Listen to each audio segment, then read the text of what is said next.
Hej, Pia Nielsen. Jeg vil gerne lave en video til dig, hvordan du kan hjælpe dig selv, hvis du mærker nogen ubalance i din fordøjelse. Hvis du har noget kvalme, så sidder der et punkt. Du tager 3 fingre her, og så på den tredje, der kan du mærke, at du er øm. Der trykker du, mens du trækker vejret stille og roligt, gerne i 2 minutter.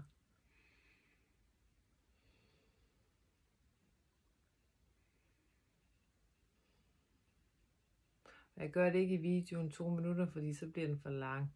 Men du kan stoppe den, og så trykke i 2 minutter. Og det samme over på den anden. 3 fingre her på ydersiden. Den finger her sætter du tomtånden på, og tager nogle dybe vejrtrækninger. Der vil du kunne mærke, at det er ømt, hvis du har kvalme. En anden ting, når der er udfordringer med forstoppelsen, eller med fordøjelsen, så bliver man blokeret i maven, og så vil du have nogle hårde punkter. Så for ligesom at få gang i din mave, så trykker du ind, og det gør du ved, at du tager en indånding, og når du puster ud, så trykker du ind. Og det kan godt være i starten, at du kun kommer et lille stykke ind, fordi det gør ondt. Men jo mere du slapper af i udåndingen, jo nemmere er det at trykke ind. Det er oftest især omkring navnen, at du kan mærke de der blokeringer, de er. Og det kan også godt være, at du kan mærke, at der er en puls, der banker. Det er helt ok. Men simpelthen få hele maven arbejdet igennem, så du får løsnet op, så du får skabt flow i din kærmave. Det hjælper med at have en god fordøjelse. Det er sådan, at når fordøjelsen den driller, så påvirker det hele din krop. Depression hænger sammen med dårlig fordøjelse, så det er rigtig vigtigt at aktivere de her kære tarme og din kære mave. Så er det også rigtig vigtigt at være opmærksom på, hvad du spiser, fordi din kost påvirker også rigtig meget din fordøjelse. Og nogle mennesker har bare brug for skånekost, fordi at de enten har arvet nogle gener, som gør, at deres fordøjelse er udfordret, eller fordi at de har været meget bekymret, eller har spist noget mad, som deres krop ikke har kunne fordøje. Så der kan være flere forskellige årsager, men der er noget at gøre ved det, heldigvis. Så arbejde din kære mave godt med igennem, stop videoen, og så få godt gang i maven, så du kan mærke, at der er flow. Så er der nogle forskellige yogaøvelser, du kan lave. Du kan blandt andet lave koen og katten. Den kender du sikkert med at sveje og spænde. Det er rigtig godt at gøre det lige så langsomt du kan. På en indånding, der svejer du, og så gør du det langsomt led for led. Kigger op og ånder ud. Og på en indånding runder du fra lænden led for led. Og kigger op i navlen og ånder ud. Sådan fortsætter du lige så længe du har tålmodighed. Gerne i 2 til 5 minutter.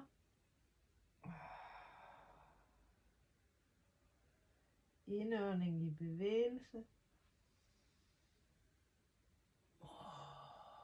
Og udånding i stilstand.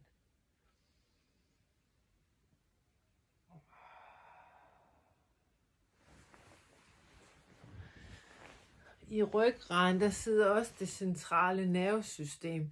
Så ved at arbejde med det, så beroliger du også dit nervesystem. Det hele det hænger sammen. Krop og sind, psyke og balance.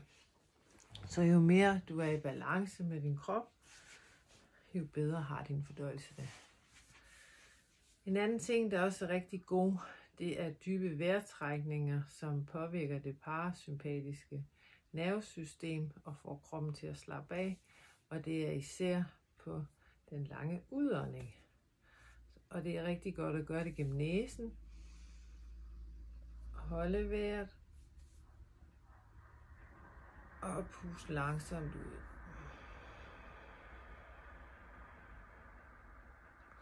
Og mærk, hvordan skuldrene sænker sig, hvordan du slapper af på udåndingen.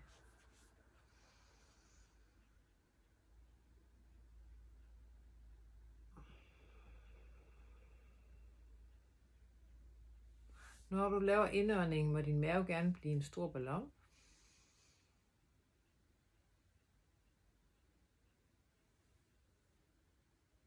Og når du slipper, trækker maven sig ind.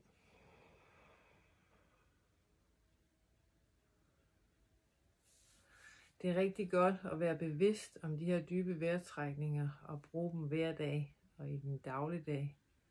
Også bruge langsomhed, langsom tale og være med de, som du er i, så du ikke tænker for meget og har travlt med og skal i gang med det næste. Bare nyd det, som du laver lige nu, og når du så har gjort det, så går du glad videre til det næste. Andre øvelser, man kan lave, så er det også med at strække maven ud. Hvis du har en stor bold, så er det godt at ligge der på den, og så virkelig få strummen ud.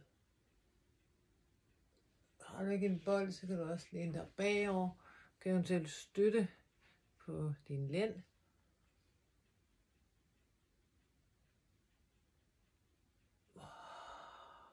Du kan godt spænde lidt op i maven, når du gør det. Vigtigt at slappe helt af i nakken.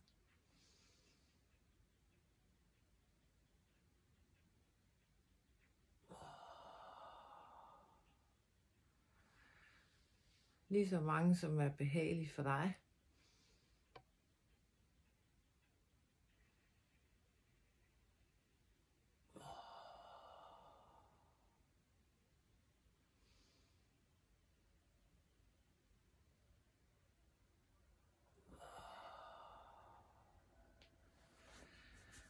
Og ellers nogle afslappende øvelser. Du kan for eksempel vælge barnet. Og du ligger med benene ud til siden, kommer ned på hælene og panden i gulvet, og armene ned langs siden. Så forestil dig, at du trækker vejret ned i din lænd, og du bare slapper af, og du bare slipper, og mærker afslapning i hele kroppen.